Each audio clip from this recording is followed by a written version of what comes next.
kabar semua? Senang sekali saya hari ini Aining Tias dapat menjumpai Anda kembali dalam program kesayangan kita, Dokterku, disiarkan langsung dari studio El Sinta TV dan 95,7 FM Fit Radio Semarang. Seperti biasa, selama 1 jam ke depan kami akan menyajikan informasi seputar kesehatan Anda dengan tema spesial kali ini mengenai kanker serviks dan vaksinasi HPV.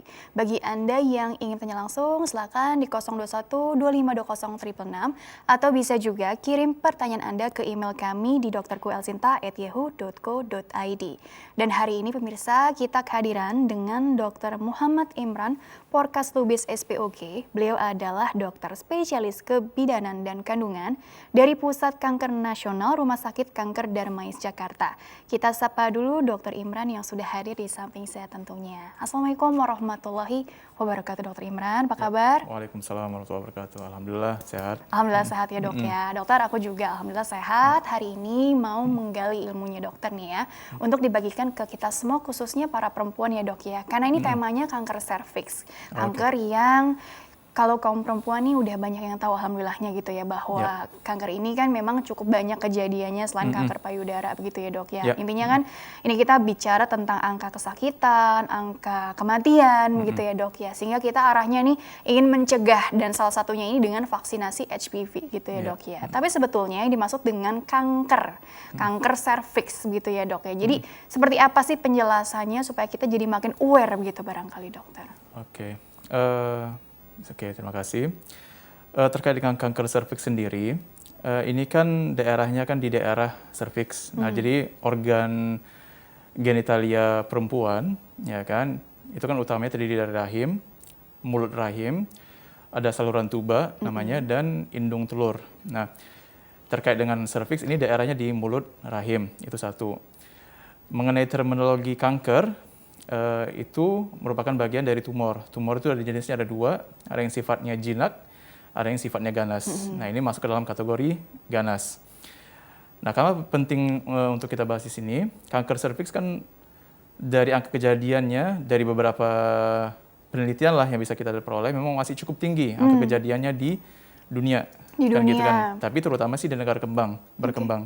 Walaupun udah digalakkan program pap smear ataupun program screening, terus program vaksinasi udah dilakukan, katakanlah sudah dilakukan promosi secara cukup luas coveragenya, tapi tetap angkanya tetap tinggi. Nah, terkait kejadiannya sendiri, terkait proses penyakitnya sendiri, sebenarnya memerlukan sih waktu yang lama, kan gitu kan. Dan yang syarat paling utamanya sih perlu ada luka di bagian serviksnya yang bisa menjadi tempat untuk entry virusnya. Nah, etiologinya ataupun penyebabnya ya kan HPV yang paling virulen memang tipe 16 dan 18. Oke. Untuk sampai ke kondisi kanker itu sendiri perlu waktu sampai 10 tahun lebih. Jadi berpuluh tahun. Jadi dari proses dia dari kondisi yang normal, kemudian mengalami perubahan, kemudian mengalami perubahan menuju kondisi prekanker sampai dengan kondisi kanker, sebenarnya memerlukan waktu yang lama. Yang menjadi isunya di sini, di tahun 2007 kan sudah ketemu tuh penyebabnya, virusnya HPV, dalam artian human papillomavirus. Dalam artian kalau sudah ditemukan penyebabnya, berarti bisa dicegah. Nah, caranya sih dengan screening, ya kan, yang paling gampang sih dengan pap smear. Dengan kemudian pada usia masih bisa divaksin, diberikan vaksinasi HPV. Nah, itu kenapa kita masih mau menekankan pentingnya pengetahuan tentang kanker serviks itu karena sifatnya preventable, berbeda dibandingkan kanker pada organ genitalia perempuan yang lain. Contohnya misalkan pada ovarium, ya kan, di mana kita juga masih penelitian tuh di mana apa menjadi penyebab pastinya, kan gitu kan. Tapi karena kondisi kanker serviks sendiri sudah pasti penyebabnya apa, berarti bisa dicegah. Bisa dicegah dengan vaksin ini. Dengan vaksin. Salah satunya. Gitu. Tapi kalau dilihat dari penyebab tadi kan memang nih virusnya ini sendiri apakah memang harus, kan ada banyak tipenya ini ya dok ya. Tadi yang high risk nih tipe 16-18 ya. Nah, ini yang akan menjadi si kanker serviks ini atau bisa jadi kemungkinan ada penyakit-penyakit katakanlah seksual lainnya gitu yang artinya ini juga saling tumpang tindih juga nih dokter? Ya, kemungkinan tumpang tindih itu ada, kan gitu kan. Tapi yang menjadi fokus utama kita kan di sini kan yang terkait dengan kanker serviks. Ya karena dia sifatnya, bukan sifatnya, karena lokasinya itu di dalam vagina dan merupakan bagian dari rahim, dan itu mulut rahimnya, otomatis kan rute yang menjadi transmisi yang paling masuk akal adalah melalui hubungan seksual. Jadi Kan faktor gitu kan. resikonya berarti bagaimana saja dok? Ya, yang paling sering sih yang paling utamanya adalah yang menjadi paling utamanya adalah usia aktivitas seksual pada usia yang dikatakan relatif sangat muda, di mana sel di bagian serviksnya belum berkembang secara baik. Nah, jadi diberikan trauma lah katakanlah pada kondisi yang seperti itu pada usia muda lebih memungkinkan kondisi ibunya untuk terkena kanker serviks. Banyak pasien yang sampai di rumah sakit itu biasa pada stadium 3 atau 4, padahal umurnya masih 24-25. Berarti kalau kita ikuti logikanya, dari ya kan, muda perjalanan sekali ya. berarti dari umur 13, 14 sudah melakukan remaja gitu ya dokter? Ya, sudah melakukan hubungan seksual. Ya kan, terlepas apakah itu dalam hubungan status pernikahan atau bukan, itu kan personal sifatnya kan gitu kan. Tapi bahkan kalau kita rujuk ke belakang, itu yang paling utama. Kemungkinan rute yang lain, kemungkinan cara yang lain sih ada. Misalnya service yang terkena HPV, misalkan pada peralatan medis atau apa yang terkena langsung ke serviksnya, atau misalkan tangan yang langsung kontak ke serviksnya. Tapi the possibility of that happening is very small, kan gitu kan. Kemungkinannya maaf minim katanya, ya dok ya? maaf kata kalau misal kita bicara, nggak mungkin lah tiba-tiba seorang, ya jarang lah kita anggap ada seorang misal perempuan terus peralatan yang nggak bersih, terus tiba-tiba dia mau secara sengaja mengapakan ke serviks sendiri kan. Jadi memang yang menjadi perhatian utama memang hubungan seksual di usia muda. Yang kedua, multiple sexual partner juga bisa. Bergonta-ganti. Nah, bergonta-ganti. Makanya dalam pengambilan histori pasien, biasanya kita juga tanyakan tuh partnernya, atau dalam hal ini katakanlah suaminya,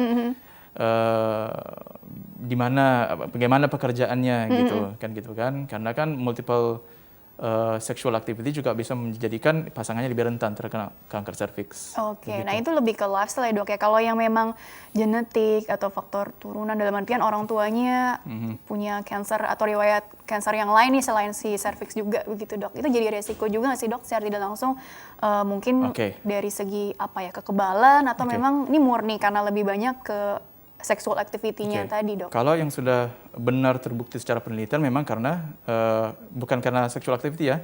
Sexual activity, maksudnya saya koreksi sedikit, yang sexual activity itu merupakan resiko supaya bisa terkena. Karena lokasinya berada dalam vagina, otomatis kan jalur seksual yang paling utama bisa menyebabkan terkenanya. Tapi penyebabnya adalah HPV.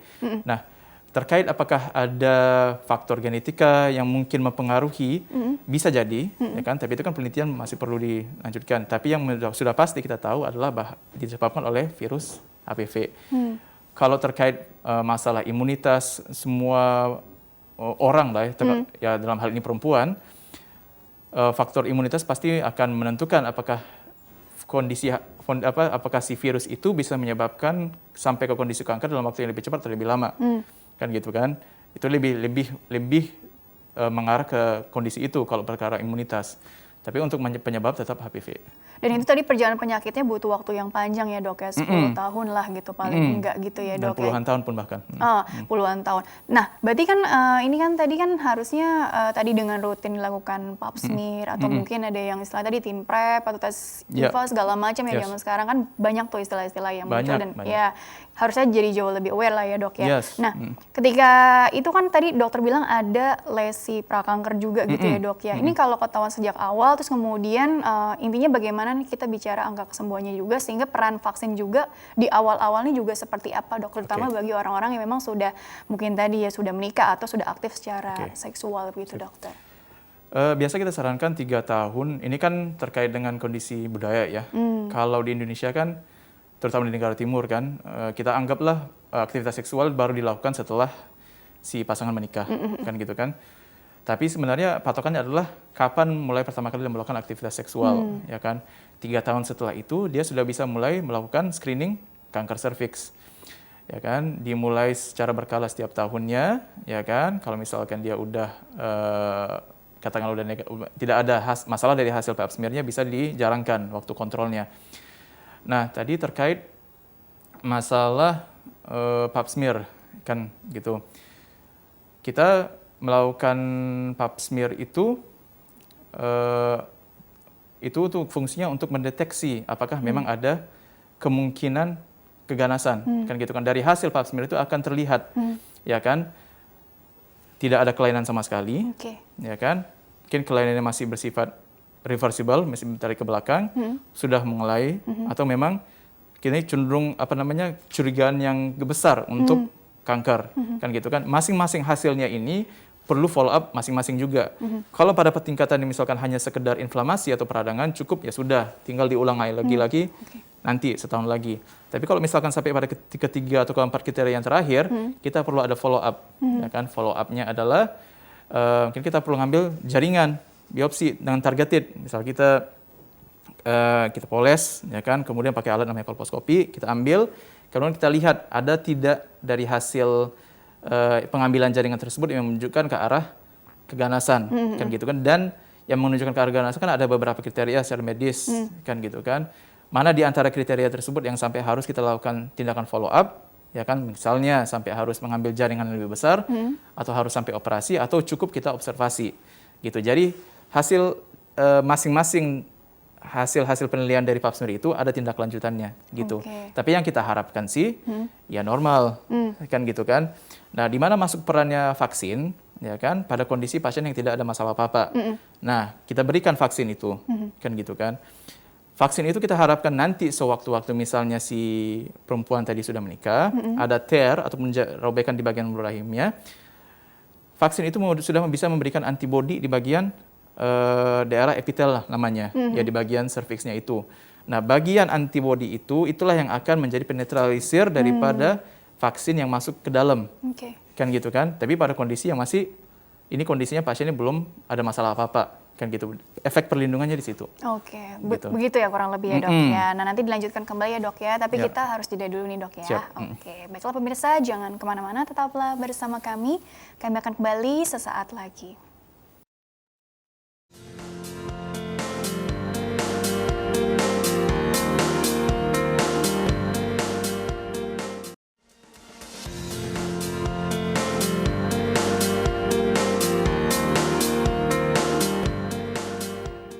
Ya pemirsa, terima kasih Anda masih bersama kami di program Dokterku, masih bersama dengan Dr. Muhammad Imran Porkas Lubis SPOK, dokter spesialis kebidanan dan kandungan dari Pusat Kanker Nasional Rumah Sakit Kanker Darmais Jakarta, untuk masih membahas mengenai kanker serviks dan vaksinasi HPV ya. Dan Dr. Imran dilanjutkan kembali, jadi kan tadi berita buruknya lah ya gitu ya, pasien datang dalam kondisi yang memang ternyata sudah stadiumnya tuh udah berat, udah lanjut. Tapi bukan bermaksud menyalahkan juga ya dok ya, karena kan banyak yang mengatakan juga ini kan di awal gejalanya ini tidak ada gitu, tidak spesifik, tidak khas, baru-baru aja nih, tapi tahu-tahu kok sudah terjadi penyebaran atau apa setelah dilakukan pemeriksaan.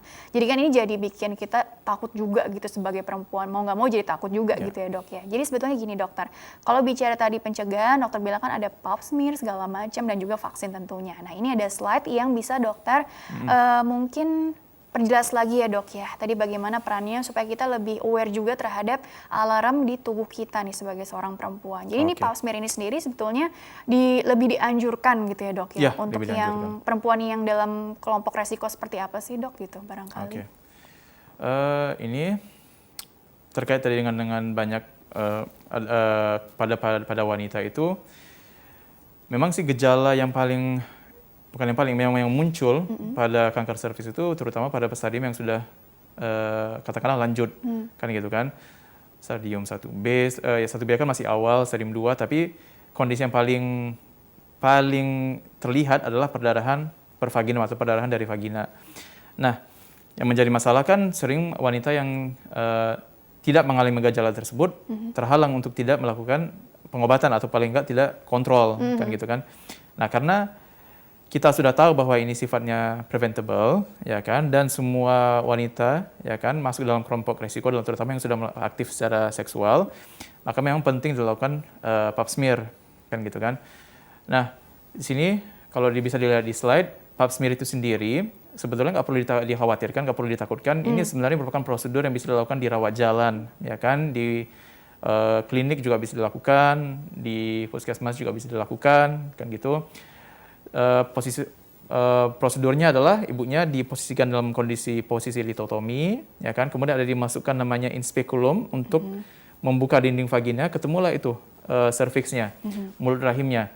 Nah, serviksnya itu secara gambarannya atau makroskopiknya itu terlihat ada pintu bagian luarnya atau ectocervix dan ada bagian dalamnya endocervix. Jadi ini tinggal diambil hapusannya. Kalau yang sekarang kan sudah banyak teknologi yang sudah maju, tinggal dimasukkan ke dalam kontainernya, tinggal diperiksa, gitu.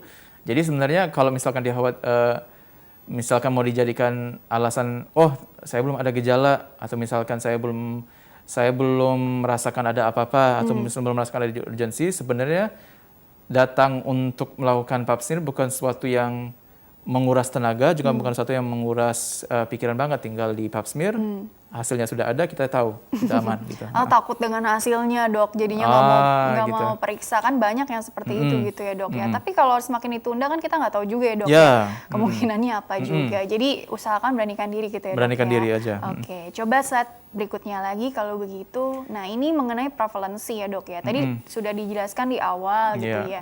Tapi ini mohon ditekankan, Dok, supaya kita jadi makin sadar bahwa ini memang kondisinya harus jadi tanggung jawab kita bersama begitu, Dok. Kalau kita lihat dari data yang dikumpulkan sejauh ini sel serviks merupakan kanker sering di Indonesia yang 34,4%-nya dari kanker pada perempuan. Nah, 70% dari sejumlah tersebut sudah sampai di atas stadium 2B, dalam artian sudah lanjut, tindakan operasi hampir tidak bisa kita lakukan lagi. Lanjutannya adalah radiasi, kan gitu kan.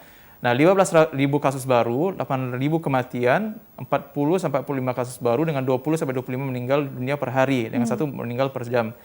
Nah, seharusnya cakupan screening itu di bawah 50% seharusnya angka kejadian ini terjadi gitu. Gitu. Jadi yang menjadi masalah utama memang masalah screening. Kemungkinan besar memang daerah cakupan informasi ini mungkin nggak sampai ke daerah yang pedalaman, contohnya, yang nggak terakses oleh informasi. Karena memang sering juga pasien yang sampai di Darmais juga, pasien dia juga ada di daerah yang awalnya mungkin dia nggak tercover dengan informasi ini. Kan gitu, jadi memang sudah sampai pada stadium 3B, sudah sampai pada stadium 4B, yang sudah nyebar ke paru, sudah nyebar ke liver. Nah gitu. Jadi walaupun memang sudah jelas memang penyebabnya apa, mungkin menjadi permasalahan ada informasinya tersebut memang nggak sampai. Kurang gitu. kesadaran, kurang informasi. Atau gitu. masalah akses begitu, Dok. Misal katakanlah di daerah-daerah belum sepenuhnya merata nih. Tapi kalau untuk katakanlah pap smear itu sebenarnya bagaimana? Apakah mungkin harus ke fasilitas yang besar gitu ya? Kalau misalnya adanya puskesmas mungkin, atau bagaimana, Dok, fasilitas sebetulnya kesehatan di daerah-daerah? Paling penting untuk diberdayakan itu memang fasilitas kesehatan yang paling kecil, kan gitu kan? Karena kalau di fasilitas kesehatan terbesar fungsinya sebenarnya bukan ke arah situ lagi, fungsinya kan sudah medication, bukan prevention lagi, kan gitu kan? Nah, di fasilitas kesehatan terkecil, mulai dari puskesmas, dari klinik, kan bisa dilakukan pelatihan lah terhadap tenaga medis di sana, ya kan, untuk pengambilan sampel. Nah, mungkin juga di daerah yang terpencil itu bisa dibuka laboratorium yang tidak mesti yang lengkap, yang paling enggak yang basicnya ada, misalkan cek darah dengan hasil-hasil sitologi aja yang bisa dilihat hasilnya. Nah, kontinuitasnya apa? Yang bagian yang kecil-kecil tadi itu sudah harus ada akses atau jaringan ke yang di atasnya, yang setingkat di atasnya. Jadi kan seandainya pun misalnya sudah katakanlah curiga yang berat ke arah kanker, jaringannya bisa langsung ke sana, kan gitu, bisa dirajung-rujuk ke sana. Jadi memang di bagian yang paling level yang paling bawah itu yang paling sebenarnya yang perlu digalakin, yang perlu digencarkan. Karena kalau misalkan udah sampai ke pusat, ya memang sudah berat, yang sampai bukan lagi yang stadium-stadium awal. Gitu. Begitu ya. Oke, coba slide berikutnya lagi Tentang oke. Nah, sini pencegahan tentunya dengan vaksin deteksi dini tadi kan Ya. salah satunya dengan pap smear atau mungkin tes IVA lah gitu ya, Dok ya. Ya, benar. Teen prep atau apa gitu. Nah, ini vaksin gitu. Seperti apa sih? Karena kan tadi kan istilahnya mau dibentuk antibodinya gitu ya, Dok ya. Nah, ini juga kan perlu berapa kali dan mulai usia berapa gitu ya barangkali ya, Dok. Ini yang perlu jadi perhatian kita semua nih. Khususnya mungkin masyarakat kota udah banyak yang melek ya, tapi tadi yang dengan di daerah-daerah kan tentunya harus lebih aware lagi nih, Ya. dokter. Seperti apa? Biasa kita sarankan vaksinasi itu ada 3 kali pemberian pada bulan ke-0, 2, dan 6, dan itu udah tercover semuanya, Oke. ya kan, untuk lifetime immunity. Nah, vaksinasi itu memang yang ada saat ini yang tersedia itu memang pada usia 15 sampai dengan 26 tahun, ya kan, pada yang perempuan. Nah, pada yang pria seperti yang dikatakan tadi sampai umur 15 tahun, tapi masih ongoing untuk penelitian di atas 15 tahun, kan gitu kan. Jadi sebetulnya pasien-pasien ataupun perempuan lah yang bisa dikatakan sudah efek aktif secara seksual, sebenarnya tinggal dengan kesadaran diri sendiri tinggal datang, kan gitu kan, datang untuk memeriksakan pap smear, ya kan, kemudian melakukan vaksinasi HPV. Bagusnya lagi kalau ditambah dengan HPV DNA typing, ya kan, untuk HPV melakukan DNA. DNA typing untuk membackup hasil pap smear-nya. Nah, mungkin ada mungkin citra atau image di dalam masyarakat, ngapain saya pap smear kalau misalkan saya nggak ada keluhan, ya kan, dan toh nggak ada masalah apa-apa, kan gitu kan. Terus vaksinasi misalnya biayanya besar, ya kan, untuk ya tergantung orangnya lah, standar ukuran orang masing-masing. Tapi kalau kita lihat dari burden yang akan timbul kalau misalnya maaf-maafnya kena, ya kan, kemudian sampai ke stadium yang lanjut 3B, 4B, burden yang akan diakibatkan itu jauh lebih besar dibandingkan kalau hanya sekedar vaksin sama screening. Iya. Gitu sih. Jadi intinya Ya. jangan sampai jadi beban untuk diri sendiri, keluarga, iya. negara gitu ya, Dok. Semuanya deh, oke. Coba di slide berikutnya lagi, ini masih seputar, oh ya tadi pap smear sebagai deteksi dini, Ya, jadi hilangkan stigma-stigma yang entah itu tadi sakit, takut, risih, segala macam ya, Dok. Karena ini yang perlu ditekankan ini mungkin kapan sih dilakukan pap smear, terus juga diulang berapa kali, batas usia barangkali, dokter. Ya. Karena kan saya sudah menopause, saya sudah lama ditinggal, maaf, pasangan saya, suami gitu ya, ditinggal meninggal gitu. Jadi apakah saya masih perlu begitu ya, Dok ya? Kurang lebih seperti apa, Dok, tanggapannya? Untuk pap smear sendiri sebagusnya pada wanita yang memang sudah aktif secara seksual, ya kan, udah 3 tahun, kemudian diulang setiap tahun sekali, ya kan. Apakah nanti perlu misalkan diulang per 6 bulan, itu tergantung dari hasil pap smear yang saat ini. Jadi misalkan ada kecurigaan yang perlu harus diulang sampai 6 bulan, nanti akan diberitahukan sama dokter. Kemudian kapan sih nggak perlu lagi pap smear? Nah, biasa pada usia yang udah nggak aktif secara seksual, misalnya 70 tahun ke atas, terus hasil pap smear terakhirnya 10 tahun sebelumnya sudah negatif, ya nggak perlu pap smear lagi. Kan gitu kan? Atau rahimnya udah diangkat, ya kan? Udah diangkat dengan kondisi yang bukan kanker ya. Misalnya diangkat karena miom, atau misalnya diangkat karena ada adenomyosis misalnya. Diangkat, nggak perlu lagi pap smear. Untuk apa? Karena memang nggak ada faktor risikonya lagi. Organnya aja sudah nggak ada. Terkecuali dilakukan tindakan operasi pengangkatan rahimnya yang tindakan pengangkatan operasi rahimnya itu berbeda dibandingkan operasi angkat rahim yang biasa. Setelah operasinya itu akan dinilai kalau memang perlu dilakukan pap smear karena memang pengangkatan rahimnya itu karena kanker. Itu dalam kondisi-kondisi khusus gitu ya, Dok ya. Coba slide berikutnya lagi biar lebih jelas lagi kita. Oke, nah ini diberikan kepada siapa saja? Perempuan usia 9-10 tahun minimal ya, Dok ya? Iya, katanya, 9-10 tahun, 9 sampai usia 25 tahun. Oke, Gitu. kalau pria sendiri tadi masih ongoing ya, Dok? Masih ongoing tadi dia. Penelitiannya ya. Oke, coba slide berikutnya lagi. Nah, ini diberikan secara bertahap gitu ya, Dok ya? Bertahap, 0 bulan, dikatakan 0 itu maksudnya titik pertama dia melakukan vaksin. Pertama kalinya gitu ya? Pertama kalinya. 2 bulan, berarti 2 bulan setelah yang pertama, 6 bulan setelah yang pertama, lifetime coverage. Intinya untuk kekebalannya ini supaya terbentuk, artinya gini, Dok, kalaupun sudah divaksin, maaf, pada saat mungkin aja terkena tetap gitu ya, Dok ya, gejalanya ini nggak berat gitu ya, Dok ya. Jadi fungsi vaksin ini ya sama dengan misalkan kondisi yang sekarang kita pandemi kan.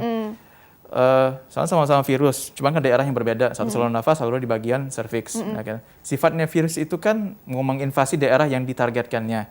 Fungsi vaksin itu memberikan perlindungan pada organ tersebut. Nah, cara dengan membentukkan antibodi, kan gitu kan terkait dengan masalah serviks, berarti di daerah epitel serviksnya diberikan antibodi untuk, dan jika suatu waktu virusnya itu invading ke daerah yang tersebut, sudah ada bentengnya. Jadi dia nggak bisa membentuk reaksi dengan sel di dalamnya itu sehingga nggak bisa terbentuk kanker.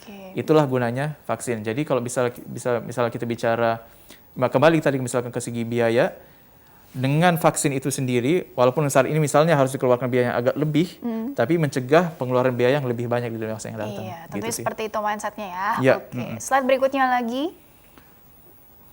Oh, habis ya. Kita masuk pertanyaan email dulu ya. Ini karena pertanyaan juga menarik nih. Nanti mohon Dr. Imran beri tanggapan dengan cukup detail ya. Jadi bagi pemirsa yang ingin bertanya, silakan di 021-2520-666 atau kirim pertanyaan Anda ke email kami di drkuelsinta@yahoo.co.id.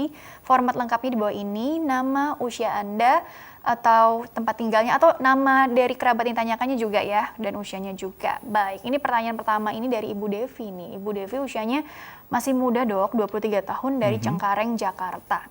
Saya Devi berumur 23 tahun. Telah menikah selama 2 tahun. Saya telah mengalami keputihan bahkan hampir setiap hari tidak berhenti-henti.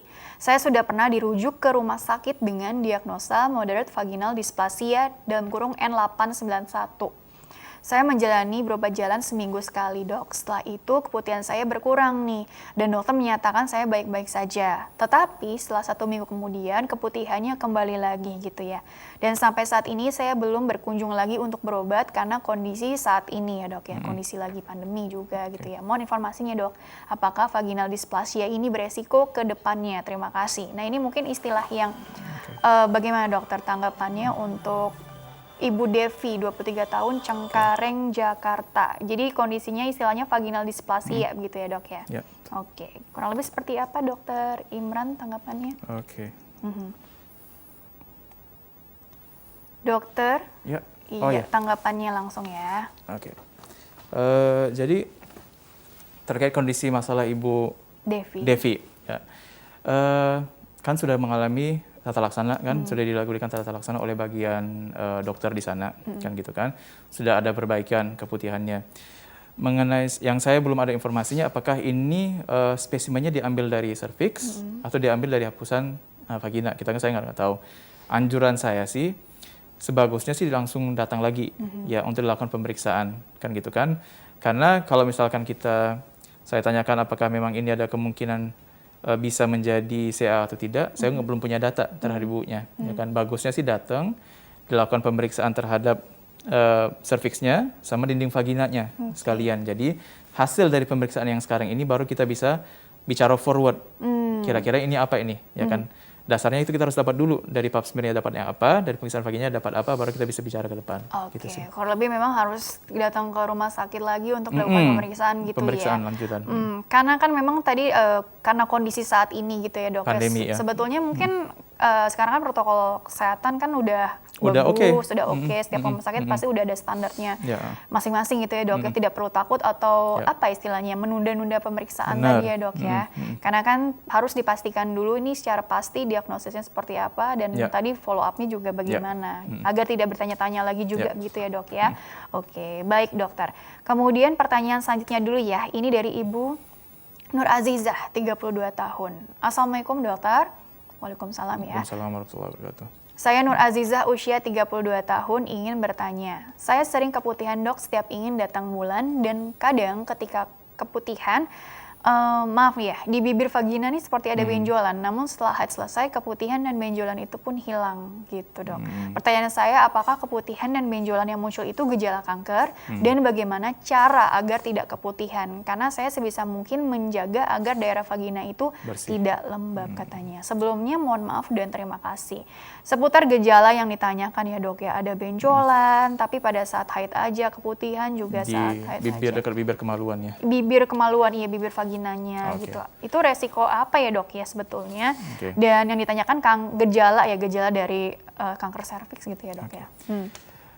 Kembali ya kan, terkait gejala kanker serviks, kalau sebelum dia menjadi kanker, ya kan, masih kondisi yang menuju ke sana, memang salah satu gejala yang bisa kita lihat adalah keputihan, kan gitu kan, leukoria keputihannya, terus mungkin keputihannya juga berbau, kan gitu. Tapi tetap kembali yang paling utama pada kondisi yang seperti ini tetap harus kita periksa, gitu kan. Seperti yang saya katakan tadi, periksa dengan pemeriksaan ginekologi. Kita periksa melalui inspekulum, namanya, kita lihat kondisi serviksnya, dan pasti akan dilakukan pemeriksaan dari situ. Ya kan, kalau misalkan kondisinya bisa kita pap smear, dengan terpenuhi syarat-syarat pap smear, kita pap smear. Nah, terkait masalah apakah bisa menjadi kanker, kondisi yang tadi itu, bisa aja. Ya kan, bisa aja. Makanya kita harus lihat, lihat secara langsung, gitu kan. Terus kita periksa pap smear-nya, kita lihat hasilnya bagaimana. Gitu. Lanjutannya itu yang bisa kita tentukan apakah nanti hasilnya kanker atau bukan. Kan gitu kan. Jadi kalau pertanyaannya adalah apakah bisa ini pada akhirnya ini menjadi kanker, bisa aja, ya kan. Terus terkait benjolan di vagina ya. Nah, kalau misalkan kembang kempis seperti itu, mungkin nggak terlalu khas ya untuk kanker. Cuman kembali lagi pemeriksaan yang bisa kita lihat secara langsung, kan gitu kan. Karena kalau kita lihat misalkan benjolan itu padat, besar atau apa, yang pasti menentukan itu kanker atau bukan, kita harus ambil jaringan untuk memastikan dia itu kanker atau bukan. Karena kan kalau saya lihat dari deskripsinya, vagina, terus dekat bibir kemaluan, kecenderungannya ke arah vulva namanya, kanker vulva. Memang daerah genitalia wanita juga, penyebabnya juga sama-sama HPV, kan gitu kan. Faktor resiko kebersihan, ya kan, dan sering, maaf ya, digaruk, digaruk, di bagian yang kemaluannya tersebut. Nah, sama-sama juga penyebabnya HPV. Tapi konfirmasi diagnostiknya tetap dengan pengambilan biopsi. Gitu. Kalau untuk serviks, kita pap smear dulu, lanjutannya perlu kita biopsi atau tidak tergantung dari hasil pap smear. Gitu. Jadi kembali pesan saya kepada yang Ibu Nur Aziza sama Ibu Devi, jangan takut. Kalau mau ke rumah sakit, tetap ke rumah sakit, disitulah akan dilakukan tindakan lanjutan. Terkait karena kondisi pandemi ini, semua tenaga medis sudah memakai APD yang sudah seharusnya untuk mencegah penularan. Jadi insya Allah aman ya, nggak usah khawatir ya. Oke, kita sapa dulu nih penelponnya ya dok ya. Halo, dengan siapa di mana? Silakan. Waalaikumsalam. Iya, Bu Rati. Waalaikumsalam. Dengan ibu siapa di mana? Bu Rati Aswadi. Usia berapa bu? Usia 81. Oh, alhamdulillah. Silakan bu, ingin bertanya apa? Ya. Ingin itu bertanya apa? apa? Di berapa puser dekat kemaluan gitu. Itu sering sakit, terus keluar kayak bulat-bulat gitu. Sering sakit pokoknya nggak cuma sehari 2 hari ya. Udah ada sebulan kali, 2 bulan maksudnya. Jadi ada kayak bulat-bulat kayak telur gitu, jalan, suka di bawah pusar, suka di atas kemaluan gitu. Jadi, dokter? Ada yang ditanyakan dulu sebelumnya? Iya. Kepada Ibu Ratianya? Oh, ada kondisi perdarahan nggak Ibu? Enggak, cuma sakit.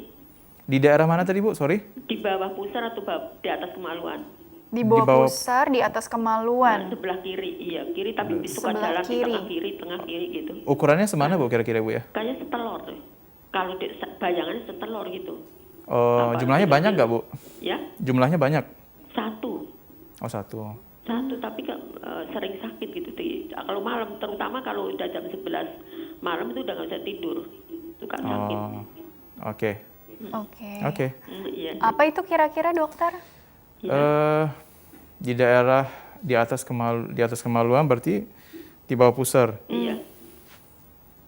Kemungkinan kita harus ambil sampel ya, biopsi ya untuk memastikan itu kondisinya apa. Kemana itu? Ibu bisa ke Darmais, Ibu. Ibu lokasi rumahnya di mana Bu tadi spesifiknya? Depok ya, mungkin bisa diantar keluarganya ya, mungkin ya ke Darmais untuk dilakukan tadi diambil sampel begitu ya dok ya. Kira-kira seperti apa sih dok tahapan-tahapannya begitu barangkali dok? Tahapan apa nih? Untuk pemeriksaannya kemungkinan tadi kan apa biopsi atau apa? Oke, nanti kan kita akan lihat ya kan. Pertama kita mau melihat kondisi yang terkait sama bagian kami lah, bagian kandungan. Kita mau melihat dulu kondisi serviksnya bagaimana, apakah ada tumor atau tidak, kan gitu kan. Terus kita mau lihat dinding vaginanya bagaimana, ya kan. Kita lihat kondisi uterusnya dari USG bagaimana. Ya, kita mau memastikan benjolan ini yang kita mau pastikan apakah memang penyebaran tumor. Ya kan, terus penyebaran tumor dari mana, kan gitu kan, makanya kita perlu pastikan aman nggak serviks, vagina, dan daerah yang lainnya. Nah kalau misalkan memang tidak ada masalah, berarti mungkin memang hanya benjolan aja di bagian kulit, kan gitu kan, benjolan di bagian kulit, kita ambil biopsi, kita lihat jenis selnya apa. Tata laksana selanjutnya akan tergantung pada jenis selnya itu asalnya dari mana, gitu. Jadi tetap kita dari pemeriksaan fisik kita singkirkan dulu ada nggak kemungkinan keganasan di bagian, ya kalau bagian kami ya bagian kanker kandungan, kan gitu kan, karena kita mau memikirkan yang bagian benjolannya ini penyebaran tumor nggak, kan gitu kan. Tapi kalau misalnya kita confirm bahwa ini ya nggak ada masalah lain, karena sifatnya pengobatan di Dharma itu multidisipliner. Kalau memang sudah bukan terkait lagi di bagian kami akan konsul ke teman sejawat yang memang mengurus bagian masalah itu. Kurang lebih seperti itu ya. Terima kasih ya Bu ya, tadi sudah bergabung. Jadi pada intinya memang dipastikan dulu, mungkin tadi bisa diantar keluarganya ke Darmais gitu ya untuk lakukan, mungkin nanti diwawancara dulu ya Dok ya, kira-kira nanti ini cocoknya ke poli mana bagian gitu mana? ya, bagian mana ya, jangan-jangan bukan di ginekologi bukan tapi ginekologi. yang lain gitu Ya, ya Dok ya. benar. Intinya memang harus di sana dulu gitu ya Dok ya, untuk dilihat secara fisiknya seperti apa, keluhannya seperti apa, nanti tanya jawabnya kan nanti lebih enak di rumah sakit langsung ya Dok ya, kurang lebih begitu. Dokter, kita kembali lagi ke tema ya Dok ya. Mungkin kita bahas mengenai tadi ya Dok ya, vaksin gitu ya, pentingnya vaksin buat siapa aja gitu ya Dok ya, karena kan ada yang saya sudah menikah gitu ya, saya sudah di pap smear tapi saya belum divaksin nih gitu ya. Jadi sebetulnya bagaimana sih Dok keefektivitasannya gitu untuk mungkin orang-orang yang memang sudah di pap smear dinyatakan normal-normal aja kok gitu ya Dok. Jadi ini sebenarnya untuk semacam ya ini lebih bagus lagi malah kalau kita lengkapi gitu ya dengan si vaksin ini. Jadi terkait mengenai masalah efektivitas vaksin itu kan bisa kita nilai dari follow up, kan gitu kan. Dari yang sudah dilakukan penelitiannya itu, ya kan, vaksin yang sudah diberikan yang untuk tipe 16 dan 18 pada kelompok penelitian yang memang pada kelompok yang memang bisa menerima vaksin, follow up-nya kan adalah dengan pap smear. Kalau kita nilai tidak efektif, kalau misalkan dikatakan tidak efektif, otomatis kan dari hasil pap smear-nya pasti akan menunjukkan kecenderungan ke arah CA, misalkan. Terus ada progres lah ke arah kanker. Nah, ternyata dari hasil follow up yang dilakukan pap smear setelah dilakukan vaksinasi HPV normal, kan gitu kan, dalam artian secara real memang efektivitasnya terbukti, kan gitu kan, itu sih. Kalau misalnya usianya sudah tadi seperti penelpon 80 tahun, tapi belum pernah divaksin sama sekali, ini bagaimana dokter? Artinya kan, apakah memang ini lebih bekerja atau lebih kelihatan hasilnya barangkali ya untuk usia-usia yang masih aktif secara reproduktif tadi dokter? Ini kan sebenarnya kalau usia 80 tahun kan untuk dikatakan aktif secara seksual kan sudah katakanlah enggak, kan gitu kan, dan coverage HPV-nya juga ya kita memberikan kenapa pada usia muda itu karena kan situlah kita yang khawatirnya risiko terbesar untuk terkena kanker serviks kan di daerah di usia yang segitu. Nah, usia 80 tahun untuk diberikan HPV sebenarnya nggak ada indikasi lagi, kan gitu kan. Terus untuk screening juga di atas usia 70 tahun, ya kan, dengan nilai pap smear yang sudah negatif nggak ada masalah selama 10 tahun, sebenarnya juga nggak ada indikasi lagi untuk pap smear. Jadi sebenarnya nggak ada masalah. Justru bukan kondisi CA cervix yang kita khawatirkan pada usia yang segitu, kan gitu kan. Mungkin ada kondisi yang lain, mungkin ovarium, ya kan, atau yang lain gitu. Gitu ya, jadi dilihat-lihat juga tadi kan profil dari masing-masing sih. Dari masing-masing itu. Pasiennya juga. Tapi kalau jadi memang fokusnya ini kalau kita bicara pencegahan tadi kan tentunya lakukan pemeriksaan pap smear secara rutin gitu ya. Kemudian juga pengendalian faktor resiko yang kita punya masing-masing ya Dok ya. Kurang lebih seperti itu. Dan maaf Dok, kalaupun memang hasilnya tadi ternyata tidak seperti yang kita bayangkan, dalam artian ternyata hasilnya positif atau apa gitu ya Dok dari hasil pap smear ini gitu ya. Kemudian ketika ditemukan di kondisi yang paling awal pun yang tadi lesi prakanker ini, angka kesembuhannya bagaimana sehingga kan tujuannya nih ketahuan sejak sedini mungkin begitu Dok. Kalau pada stadium yang masih awal, ya kan, kalau lesi prakanker kan belum termasuk kanker karena belum kita bisa berikan stadium, kan gitu kan. Kalau misalkan tertangkap pada kondisi yang awal, kita bisa melakukan manajemen yang kondisi yang lebih awal, kan gitu kan. Jadi masih bisa kita lihat kalau misalkan nggak perlu sampai kita angkat rahimnya, berarti kan masih bisa kita pertahankan fertilitasnya, kan gitu kan. Ada kondisi yang seperti itu, kan gitu kan. Pada kondisi yang stadium awal pun, ya, katakanlah stadium 1B misalnya, yang belum menyebar kemana-mana, masih terbatas di bagian serviksnya pun angka keberhasilan dalam artian efektivitas, ini kan kita bicara efektivitas itu kan, kalau dalam kanker itu kan seberapa lama dia masih bisa bertahan hidup setelah melakukan tindakan, kan gitu kan? Itu masih cukup tinggi, kan gitu kan? Kita lakukan tindakan pengangkatan rahim yang secara radikal, ya kan? Pengangkatan organ yang lain di sekitar, pengangkatan dinding vagina, pengangkatan jaringan di samping kanan kiri serviksnya, ya kan? Kalau misalkan itu kita lakukan dengan batas tumor yang yang bebas, tidak ada tumor di batas sayatannya, juga seharusnya angka ketahanan atau kesintasan hidupnya juga cukup tinggi, kan gitu kan? Yang menjadi persoalan kalau serviksnya itu sudah menginvasi daerah yang bukan di tempatnya dia lagi.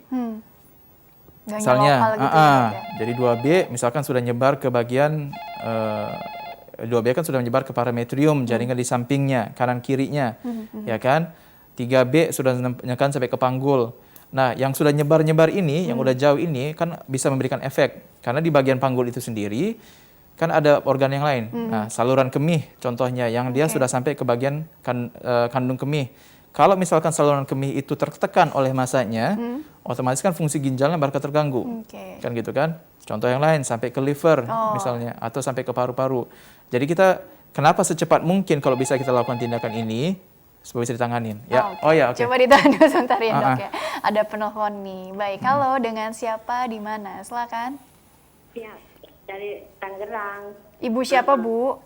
Ibu Siti Asia. Ibu Siti. Oke, Ibu Siti usia berapa dari Tangerang? 25. Oh iya, silakan. Ingin bertanya apa Bu? Usia. 25 tadi ya? Iya, 25. Oh iya. Keputihan. Jadi kalau malam gatal gitu. Gatal Bu? Iya. Enggak, masih sendiri, belum nikah. Oh, belum nikah. Belum menikah, di keputihan gatal gitu ya? Padahal di celananya gitu. Oke. Sudah berapa lama ini Bu keluhannya? Hampir seminggu. Oh, hampir seminggu. Sebelumnya belum pernah ya? Belum. Oh gitu, oke. Dokter bagaimana dok? Mungkin tidak berkaitan langsung dengan tema ya, tapi ini terkait dengan kebersihan gitu ya dok ya? Benar. Ibunya tinggal sendiri sama orang tua? Sama orang tua. Oh, sama orang tua. Ya, kondisi gatal pada daerah kemaluannya, ya kan? Iya. Sama kondisi keputihannya tetap harus kita pastikan. Kalau mengenai gatal itu sendiri, gatalnya itu di daerah bibir kemaluan nggak Bu? Iya, di sampingnya. Di sampingnya ya? Oke. Itu bisa bagaimana? Kadang-kadang di tengah juga gatal. Oh, gatal. Nah, untuk kondisi yang gatal di daerah bibir kemaluan itu lebih cenderung untuk vulva, ya, bukan untuk kanker serviks, ya. Kalau kanker serviks bisa, kalau keputihannya kan itu karena dari dalam, kan gitu kan. Nah, yang paling penting kalau untuk kondisi gatalnya itu kebersihan sebenarnya Bu, ya. Jadi dijaga kebersihannya, ya kan. Pakaiannya juga diganti secara ya berkala lah, ya kan. Pakaian dalamnya.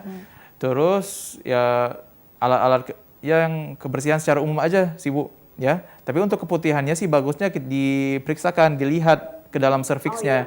Ya, kita lihat ke dalam serviksnya ada masalah atau tidak. Kalau bibir kemaluan kan masih bisa terlihat, ya kan dari luar. Ibu sendiri kan, maaf ya kalau misalkan lagi ganti pakaian atau apa kan bisa melihat sendiri kondisi bibir kemaluannya. Tapi kalau serviksnya ibu kan nggak bisa lihat. Nah, itu yang harus dipastikan dari pemeriksaan dokter, ya. Oke. Sudah cukup Bu, Mbak ya, Mbak Siti?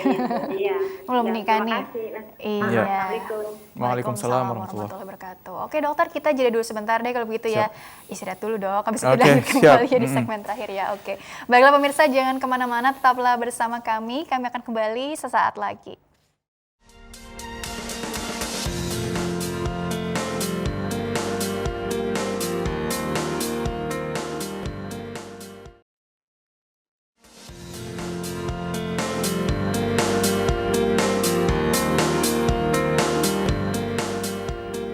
Ya pemirsa, terima kasih Anda masih bersama kami di program Dokterku, masih membahas mengenai kanker serviks dan vaksinasi HPV bersama dengan Dr. Muhammad Imran, Porkas Lubis SPOG dari Pusat Kanker Nasional Rumah Sakit Kanker Darmais Jakarta. Dr. Imran dilanjutkan kembali di segmen terakhir, waktunya ini agak-agak singkat gitu ya dok ya. Jadi sebelum ke kesimpulan atau take home message dari dokter, Aku ingin dokter lebih menekankan lagi nih dokter ya. Jadi tadi vaksin itu udah ditekankan terus gitu ya. Tapi pada intinya selain vaksin mungkin upaya pencegahan gitu ya dok ya, atau pengendalian faktor resiko yang bisa kita lakukan sebagai kaum perempuan ataupun juga pasangannya, artinya laki-laki juga gitu ya dok. Mengingat ini kan tadi kan penyebabnya ini kan virus ya dok ya, virus yang tadi high risk itu bisa beresiko gitu ya, sangat beresiko gitu ya dok ya. Jadi kurang lebih seperti apa sih preventif yang bisa kita lakukan upaya-upayanya dokter? Terkait dengan preventif yang bisa dilakukan untuk kanker serviks, ya karena ini kan memang terjadi pada daerah serviks yang mengalami luka, terus menginvasi virusnya ke dalam, mengalami perubahan sel. Nah makanya kan saya bilang kalau misalkan pada usia yang masih sangat muda sudah menikah kan selnya kan belum mengalami yang mateng kan gitu kan, sehingga mudah untuk terinfeksi virus. Makanya sih usia menikah itu sebagusnya sih jangan terlalu muda, ya kan, ya, di atas 20-21 tahun 21 gitu. lah ya kan, nah, katanya begitu ya dok. Ya, gitu. Fisik siap, mental siap dan gitu. secara organnya juga siap, kan gitu kan. Terus terkait dengan gaya hidup sebetulnya, ya mungkin ya basic lah secara umum yang kita di sini di Indonesia juga ya menjaga kebersihan, higienitas. Yang paling penting terkait hubungan seksual, kan gitu kan.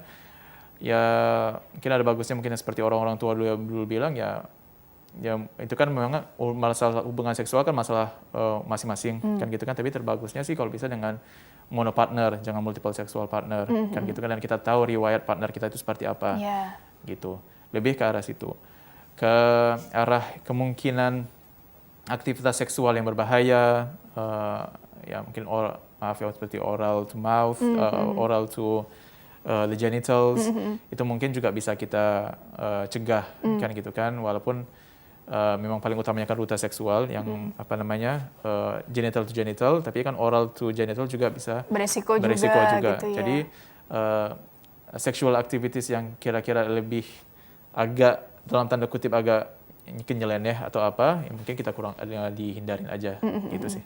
Ya. Saran-sarannya seperti itu gitu ya. Dan jangan lupa tadi screening tadi ya dok ya. Ya. Artinya pap smear terus juga rutin dilakukan begitu ya dok. Jadi ya. setelah vaksinasi HPV, follow up-nya tetap kita ke screening. Karena kan yang hasil evaluasinya yang pastinya itu dari hasil pap smear-nya, screening-nya. Ada kelainan dari situ, baru kita follow up. Tapi ya seharusnya sih dengan pemberian vaksin yang adekuat ya, yang sudah sesuai dengan seharusnya yang 3 kali pemberian itu, setelah itu seharusnya sudah memberikan cakupan yang life coverage. Oke, begitu ya dokter, karena waktunya juga terbatas, jadi closing statement ya barangkali ya, singkat saja mengenai tema hari ini kepada kita semua. Silakan dokter. Ya, di sini untuk mungkin menyimpulkan pemberian acara hari ini, kanker serviks kan merupakan kanker yang terjadi pada daerah mulut rahim pada wanita, dan kondisi ini bisa dicegah. Ya, sudah ditemukan penyebabnya memang HPV tipe 16 dan 18.